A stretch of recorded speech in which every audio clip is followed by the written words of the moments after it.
부끄럽구만. 시작하도록 하겠습니다. 여기는 생명 시스템에 대한 이야기를 나누고 있고 140쪽 피시면 됩니다. 시스템과 상호작용이라고 하는 통합과학의 대단원, 2단원에 들어가고 그중에서 생명 시스템이라고 하는 부분을 선생님이랑 함께 할 겁니다. 여기 보면 벌새 이야기가 나와. 벌새. 벌새는 1초에 60회 정도 빠르게 움직이고 혀를 낼름낼름해서 꿀을 빨아먹는. 얘를 한번 확대해서 보자. 여러분 벌새 본 적 있어요? 오, 똑똑. 우리나라에 벌새 없습니다. 근데 벌새 비슷한 걸 본 적이 있는 친구가 분명히 있을 거야. 벌새 비슷한 게 살거든요. 똑같이 그려볼게요. 이렇게 생겨가지고 똑같이 이렇게 생긴 어떤 생명체가 있어. 똑같이 꿀도 빨아먹고 근데 그 친구는 나방 종류야. 이렇게 생겼어. 박각시라고 하는 친구가 실제로 이렇게 존재합니다. 그래서 앞 시간 애들은 영상은 안 보여줬는데 여러분은 영상을 보여드리면 좋을 것 같다라는 생각이 들어서 박각시 친구를 한번 같이 보시죠.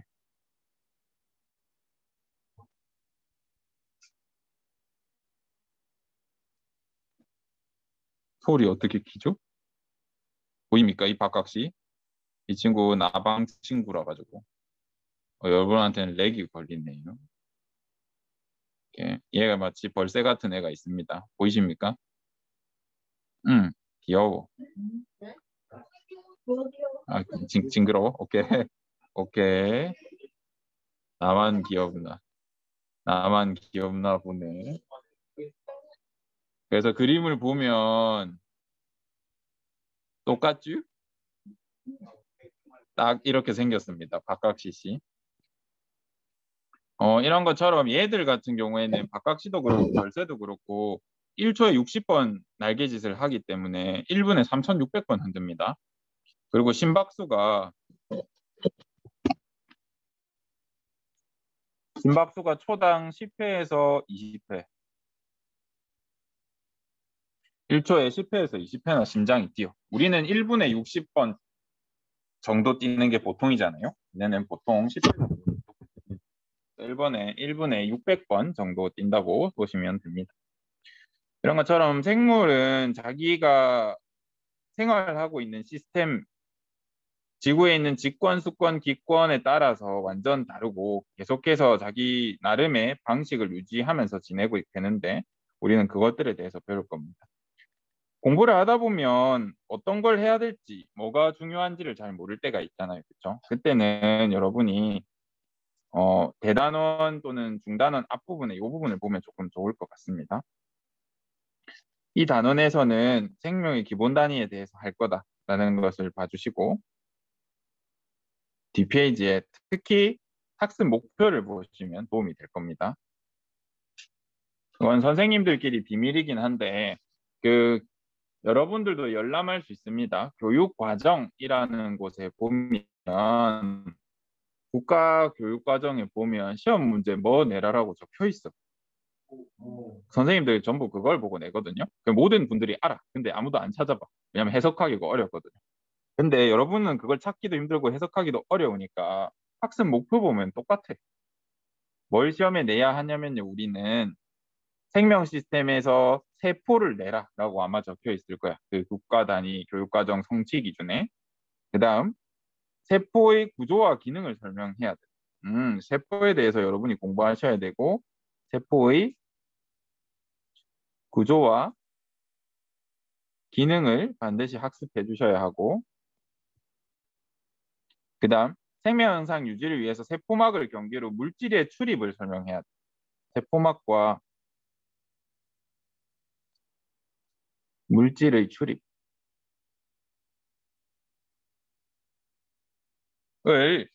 여러분이 공부하시면 여기에선 틀릴 게 없다라고 생각해 주시면 됩니다.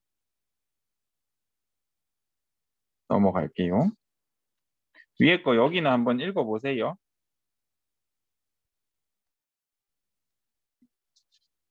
먼저 우리 여기를 한번 봅시다. 생명 시스템에서 가장 중요한 건 세포예요. 그래서 세포에 대해서 한번 옛날 중학교 때부터 했던 걸 복습해 보도록 하겠습니다. 먼저 세포가 뭐냐고 물으신다면 세포는 생명체를 구성하는 기본 단위이다 라고 이렇게 이야기해 주시면 사실 틀렸다고 할 사람이 아무도 없어. 여러분이 세포를 설명해라 라고 하면 뭐 세포막이 있고 핵이 있고 뭐가 있고 이렇게 설명할 수 있지만 그것보다 이렇게 한마디로 표현해 주시면 이 말 속에는 세포라는 의미가 다 들어가 있습니다. 그래서 이 말을 기억해 주시는 게 좋고 모든 생명체들이 세포로 구성되어 있을 수밖에 없어. 생명체를 구성하는 게 얘니까. 그래서 세포 한 개만으로 그 자체가 생명체인 경우도 있고 그런 생물을 단세포 생물이라고 합니다.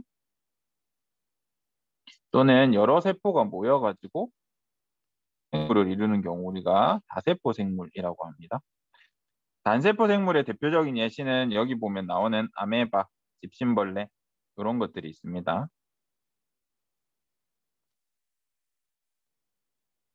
그 다음에 다세포 같은 경우에는 여러분이 뭐 편하게 사람만 생각하셔도 여러분이 아는 대부분의 생명체들이 아마 다세포일 것입니다. 다른 반 수업에서는 선생님이 먼저 이 세포 소기관들을 하나하나 소개한 다음에 전체적인 과정을 설명했는데 여러분들은 좀 순서를 바꿔서 설명해 볼게요. 내용은 똑같으니까 어느 게 더 효과적인지 모르겠네. 먼저 이걸 보겠습니다. 자, 대표적인 다세포 생물이자 동물의 대표인 이제 사람을 제가 예시로 들게요. 사람은 노폐물을 어떻게 버려요?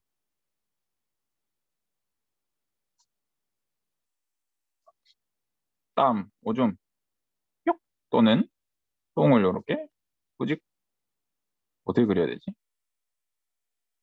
파리까지 그려서 완벽하지. 오케이. 이렇게 우리는 노폐물을 갖다 버리고 어떻게 하면 돼? run 하면 됩니다. 이게 동물들의 삶이야. 그죠? 우리 똥 싸고 오줌 싸고 도망 다니잖아요. 보통 동물. 우리만 변기에 싸서 모아가지고 뭐 딴짓을 하지. 보통 동물은 이렇게 살았을 겁니다. 근데 식물 한번 생각해 보세요. 우리 불쌍한 식물들. 움직일 수 있습니까? 없습니까? 눈물이 난다고. 얘네가 똥을 싼다고 생각해 봐요. 오줌이나. 자, 오줌을 싸. 지가 먹어요, 또. 똥을 싸요. 못 움직이니까 평생 쌓이겠지. 똥도 골라서 죽는다고. 너무 슬프다고. 그래서 이제 식물들은 어떻게 노폐물을 처리하냐면 정말 슬픕니다. 식물 세포도 핵이 있겠죠? 이 안에 액포라는 주머니가 있어요. 이 안에 노폐물을 다 담습니다. 슬프죠? 버리지 못하고 몸에 담습니다. 버릴 수가 없으니까. 자, 그러면 이게 1살짜리 세포라고 하자. 얘가 10살이 됐네. 그럼 어떻게 될까요? 더 슬픕니다. 액포가 커져 있어요. 20살 됐다고 생각해 볼까? 그러면 액포가 어떻게 되게? 세포 속을 보면 액포랑 핵밖에 없어. 진짜 식물은 이렇게 됩니다. 이제 여러분들 식물, 특히 나무 식물이라고 할게요. 나무, 사계절 이상 사는 나무들의 나무 식물의 수명에 대해서 들어본 적 있나요?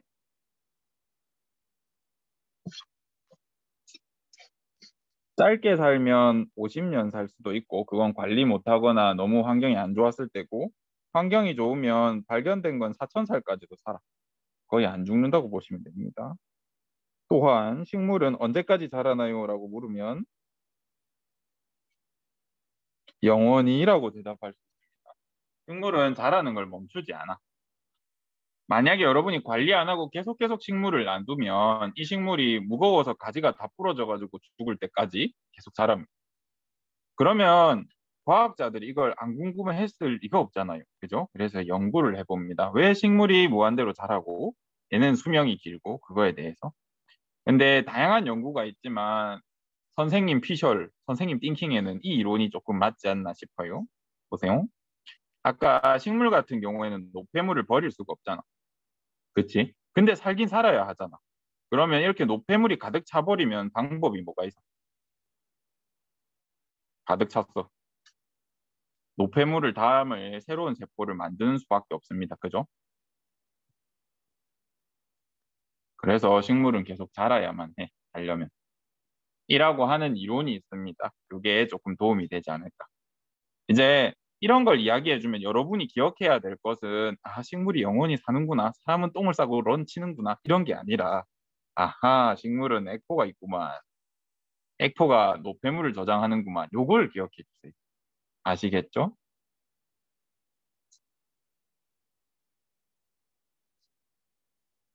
쭉쭉 내려가서. 이제 전체적인 과정을 한번 볼 겁니다. 동물 세포로 보셔도 되고 식물 세포로 보셔도 되는데 저는 일단 동물로 그려볼게요. 먼저 다 설명하고 그 다음에 하나씩 뜯어봅시다. 이게 동물 세포입니다. 동물 세포에 핵이 있어. 핵 속에 뭐가 있어요? Yes, yes. DNA가 있습니다. 드디어 혼자서 수업하는 기분이 나지 않는구만. 3반 동안 아무도 얘기를 안 해줘서 혼자 얘기하고 혼자 대답하고 너무 슬펐어요. DNA가 들어있죠. 이 DNA를 그대로 꺼내서 쓰면 무슨 문제가 생겨? 다시 집어넣거나, 그쵸, 여기 잘 보관해놨는데 꺼냈는데 손상되면 큰일 나잖아. 그치, 그래서 우리는 DNA를 그대로 쓰지 않아요. 어떻게 쓰냐면 똑같이 필요한 부분만 이렇게 복사를 해서 또 꺼냅니다. 이렇게 사용. 근데 복사해낼 때 DNA로 똑같이 복사하는 게 아니라 RNA 형태로 복사해. 신기하죠? 왜 RNA로 복사할까? 다른 반은 이거 안 가르쳐 줬는데 우리는 한번 해보자. 대답하는 착한 반이니까 이것도 합시다. RNA는 잘 변한다고 했지. 내가 쓰려고 요만큼만 뺐어. 근데 얘가 DNA처럼 잘 안 변하는 친구라서 계속 안 변하면 계속 여기 남잖아. 그러면 얘가 만약에 머리카락을 만드는 단백질이다? 근데 얘가 안 변하고 계속 소모가 안 되고 계속 여기 유지돼. 그럼 머리카락 맨날 맨날 만들고 있을 거란 말이야. 필요한 만큼 쓰고 적당한 시기에 저절로 이렇게 싹 사라져줘야 돼. 그러면 내가 필요한 만큼만 만들겠죠. 그죠? 너무 안정적이어도 안 좋아. 그래서 우리가 꺼냈을 때는 RNA로 씁니다. 그러면 이 RNA를 확대해 보면 이 RNA에 뭐라고 적혀 있다고? 머리카락 단백질이라고 생각해 볼게요. 이 머리카락 단백질이라는 게 뭐 AATT, T가 없구나. RNA는 UU, GCCC 뭐 이렇게 적혀 있다고 칩시다. 이거를 읽을 수 있는 세포 소기관이 누구밖에 없냐면 이렇게 동그란 게 2개 탁 붙어 있는 갈색으로 그렇게 이 글자를 읽을 수 있는 친구가 있어. 세포 속에는 누구냐면 리보솜이라는 친구가 있어. 이 글자를 읽을 수 있습니다. 이 글자를 읽으면 리보솜이 뭘 할 수 있냐면 머리카락 단백질을 실제로 뿅뿅 아미노산을 이렇게 연결해서 머리카락 단백질을 만들 수 있어. 그런데 여기서 계속 만들다 보면 꼬일 수도 있고 엉킬 수도 있죠.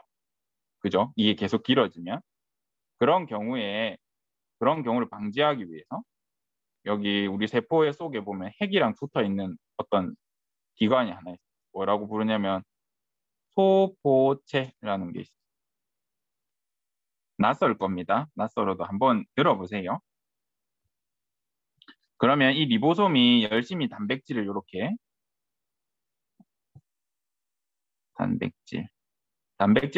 만들다가 여기서만 만들면 이제 뭔가 잘못될 거라는 걸 자기도 알고 있습니다. 그래서 여기로 가가지고 단백질에 여기에다가 집어넣어가지고 여기서 예쁘게 접힐 수 있도록 이 소포체 안에서 접어줍니다. 그러면 드디어 내가 원하는 머리카락 단백질 모양이 이렇게 나왔어. 예쁘게 나왔죠? 소포체에서 단백질의 가공이 일어납니다. 그러면 이 단백질이 어디로 하냐면요. 세포 속에는 또 이렇게 이상하게 층층 이렇게 돼 있는 골지체라는 특이한 구조가 있습니다. 다 처음 들을 수도 있고. 그러면 이 단백질 이동해서 여기 쏙, 여기 쏙, 여기 쏙, 여기 쏙 통과하고 나면 무슨 일이 생기냐면 우리가 만들어 온 이 머리카락 단백질이 예쁘게 포장이 돼.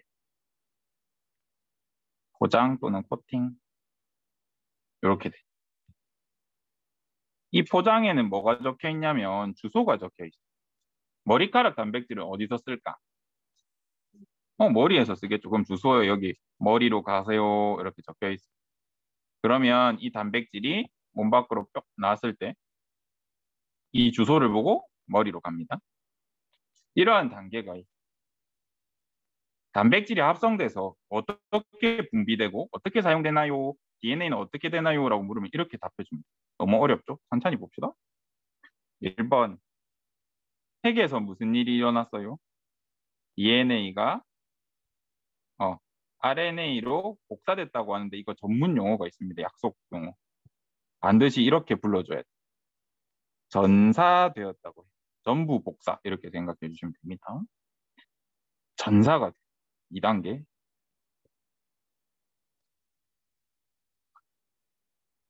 이 RNA를 누가 단백질로 바꿔줘. RNA에서 단백질로 합성시켜주는 친구가 있어. 이 친구 이름 아까 뭐라 그랬죠?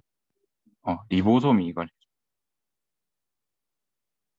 근데 유전 정보를 해석해가지고 단백질로 합성시켰잖아. 이 과정을 또 약속하는 말이 있어. 이 과정을 뭐라고 하냐면 번역이라고 그래. 처음에 과학자들이 이걸 트랜슬레이션 이렇게 표현해서 한글로 번역하다 보니까 번역이 됐어요. 약속이니까 이거는 이 단어를 써주셔야 됩니다. 3단계 어디로 갔습니까? 소포체로 가서 아까 단백질을 어떻게 한다 그랬어? 단백질을 원하는 모양으로 가공한다 그랬어. 단백질 가공.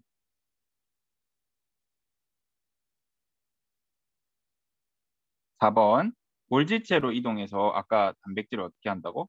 단백질을 포장 또는 코팅.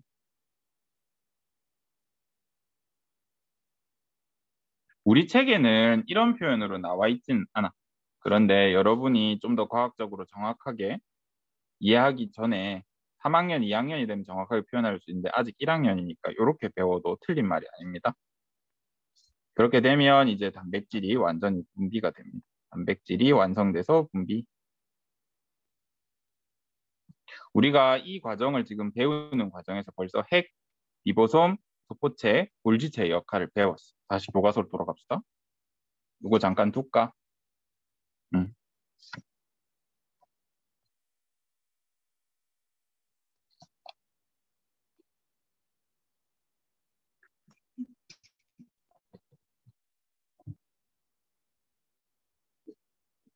잠깐 필기하셔도 좋습니다.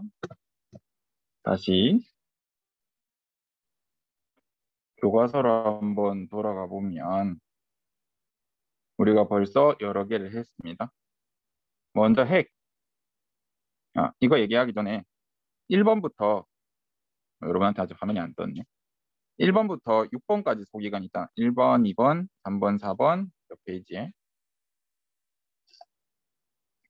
5번, 6번까지. 그쵸? 이렇게 번호가 있죠. 이렇게 6번까지. 이 친구들의 특징은 뭐냐면 식물세포와 동물세포 모두 가지는 세포 소기관이에요.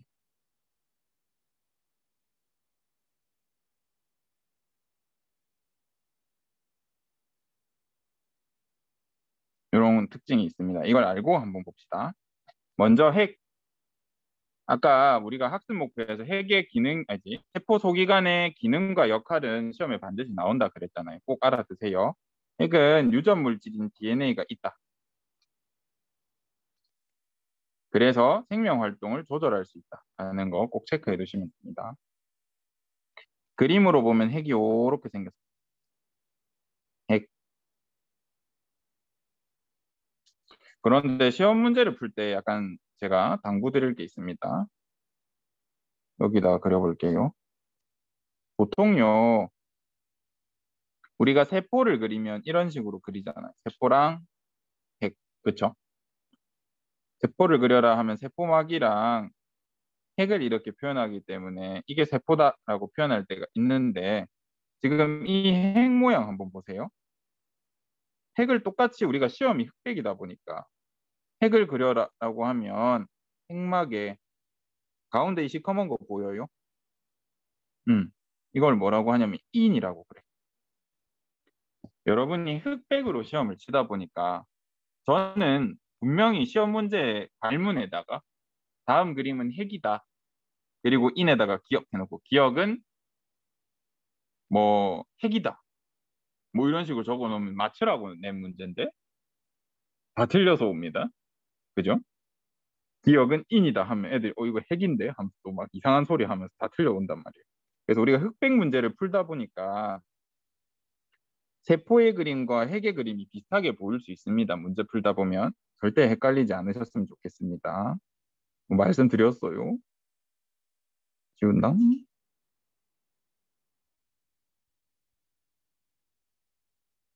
여기 보면 이 부분 핵의 안쪽에 짙은 이 부분을 우리가 인이라고 부르는구나 정도만 알아주세요. 이게 뭔지까지는 2학년 때 배워도 좋습니다. 그 다음 소포체. 소포체 우리 여기 그림에서 보면 이런 식으로 널찍하게 주름지게 이렇게 생긴 친구 있죠. 이게 소포체입니다. 소포체는 리보솜에서 합성한 단백질을 아까 어떻게 한다고?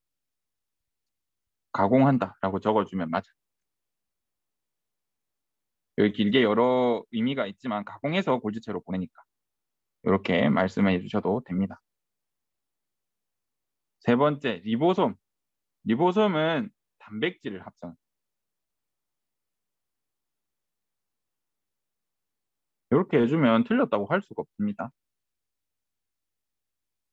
또는 아까 RNA를 단백질로 바꾸는 걸 번역이라 한다 그랬잖아요. 번역한다라고 하면 아무도 틀렸다고 말 못해. 그래서 이렇게 긴 얘기를 그냥 이렇게 단어로 표현해 주셔도 됩니다. 우리 그림에서는 여러분은 그림이 작아서 잘 안 보이죠? 우리 그림에서 여기 이 친구들이 리보솜들을 표현한 그림인 것 같습니다. 이렇게 알맹이들이. 그리고 소포체에도 여기 리보솜들이 뾱뾱 붙어 있죠. 아까 여기서 단백질 합성하다가 소포체로 이동한다 그랬잖아요. 그렇죠? 그게 여기에 표현이 되어 있는 것 같습니다. 제 말 속도랑 지금 써지는 게 좀 다르게 보여가지고 여러분이 힘들겠다. 그쵸? 답답해. 그 다음 미토콘드리아 하기 전에 골지체부터 봅시다.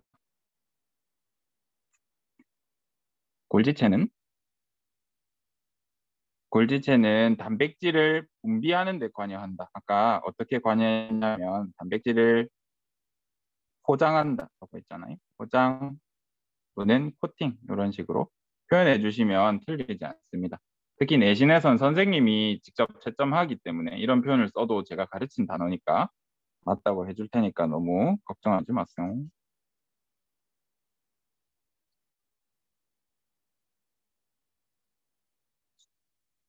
아직 잠들면 안 됩니다, 여러분. 여기 보시면 이제 미토콘드리아도 있습니다. 미토콘드리아 어떻게 생겼냐면 이런 식으로 그림을 그리셔도 되고 직접 옆에 있지요. 미토콘드리아의 가장 큰 특징은 뭐냐면 미토콘드리아 뭐 하는 기관이야? 물으면 세포호흡 그냥 이렇게 대답하면 모든 의미가 다 있어. 봐봐. 미토콘드리아는 포도당, 산소를 이용해서 에너지를 만들어요. 에너지를 만들고 나면 그 부산물로 이산화탄소랑 물이 나와. 미토콘드리아의 기능이 뭡니까? 물으면 포도당 산소를 이용해서 에너지를 만들고요. 노폐물로 이산화탄소와 물이 나옵니다. 라고 말해도 되는데 이거를 그냥 뭐라고 표현해주면 되냐면 세포호흡 네 글자로 표현하면 이 말이 다 들어가 있어요. 그러니까 미토콘드리아의 역할은 세포호흡이다 라고 하면 다 맞아.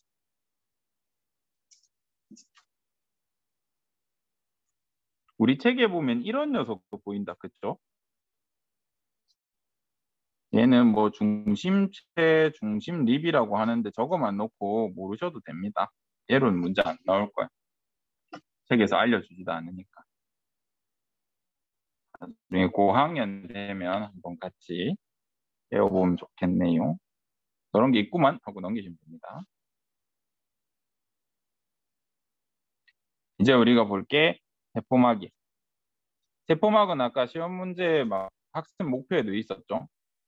요 말에 주목해 주세요. 세포 안팎으로 물질이 출입하는 것을 조절한다. 이거를 한 단어로 표현하면 물질을 선택적으로 투과시킨다라고 해서 선택적 투과성이라고 한 단어로 표현하기도 합니다. 이 단어는 꼭 기억해 주세요. 다음 시간에도 쓸 거니까. 선택적 투과성. 아까 말씀드렸듯이 1번부터 6번까지의 세포 소기관, 세포기관들은 동물과 식물에 모두 있고 이제 7, 8, 9번은 식물에만 존재한다라고 알아두십시오. 조금만 힘내자. 오늘 기능 배우는 거라 가지고 힘들 수 있습니다. 식물 세포를 다시 그려볼게. 여기 식물 세포가 있다고 하면 여기에 똑같이 핵이 있고 식물 세포는 세포막 주변에 이렇게 단단한 세포벽이라는 구조물이 있습니다. 세포막. 제가 굳이 이렇게 옆에 있는데 좋은 그림이 다시 그리는 이유는 여러분이 착각을 하는 경우가 있어요. 공부하시다 보면. 식물은 단단한 세포벽이 있으니까 세포막이 있을 필요가 없다라고 생각해서 세포막이 없다라고 생각하는데 식물 세포는 세포막과 세포벽 모두 있습니다. 반드시 잘 기억해 주십시오. 여기에도 세포막을 표현해 놨죠. 꼭 기억해 주세요. 세포벽은 세포를 보호하고 형태를 유지한다. 식물이 사람보다 훨씬 크게 클 수 있는 이유는 이 세포벽 덕분입니다. 그 다음 엽록체. 엽록체는 역할이 광합성한다라고 말해주면 끝. 액포는 아까 말했듯이 물, 색소, 노폐물들을 저장해서 식물세포에 크게 발달해 있다. 물, 색소, 노폐물들을 저장해요. 이제 노폐물이라고 하면 식물한테 자기한테는 필요 없는데 우리한테 필요한 물질인 경우가 있어. 노폐물이니까 여기 이제 식물 똥이랑 식물 오줌이 여기 들었거든요. 여러분 허브 들어보셨죠? 허브. 허브 어때요? 향 좋잖아. 그쵸? 허브의 향이 어디 있냐면 그 허브 식물 민트, 페퍼민트 또는 뭐 로즈마리 이런 것들의 에코를 보면 여기에 식물이 노폐물로 버려놓은 화학물질들이 우리한테 좋은 냄새나 이런 기분을 선사하기도 합니다. 식물 입장에서 보면 좀 당황스러울 수도 있어. 자기 똥 냄새 맡고 좋아하니까. 향기로워 하는데 이제 똥 냄새 맡고 좋아하는 거거든요. 그래서 허브 이렇게 화학물질, 식물이 남긴 이 화학물질 노폐물들이 오히려 다른 생물한테는 도움을 주기도 하고 또 역한 냄새나 이런 거를 내게 해서 방어작용으로도 쓰기도 해. 맛이 쓰다거나 하면 다른 동물들이 한번 먹어보면 다시는 안 먹을 거 아니에요. 그렇죠? 또 냄새를 내게 해서 악취 때문에 이제 다른 생물이 못 먹고 도망가게 하는 경우도 있을 겁니다. 이런 식으로도 에코의 노폐물들이 사용된다라는 것도 추가적으로 알면 좋겠습니다. 오늘은 세포의 구조랑 세포 각 소기관의 기능에 대해서 공부를 했습니다. 그리고 추가적으로 단백질이 분비되는 과정, 아까 간단하게 했죠. 번역, 전사라는 표현까지 여러분이 은연중에 이렇게 학습을 했습니다. 되게 어려운 거 한 거 맞거든요. 그래서 혹시 오늘 이해 못했더라도 꼭 오늘 복습하면서 내용을 챙겨 가시면 좋겠습니다. 오늘 것 중에서도 당연히 한 문제 나오고요. 수업은 여기까지 하고 구글 클래스룸에 그 퀴즈 3개가 있어요. 한번 풀면서 점검해 보시고 고생하셨습니다.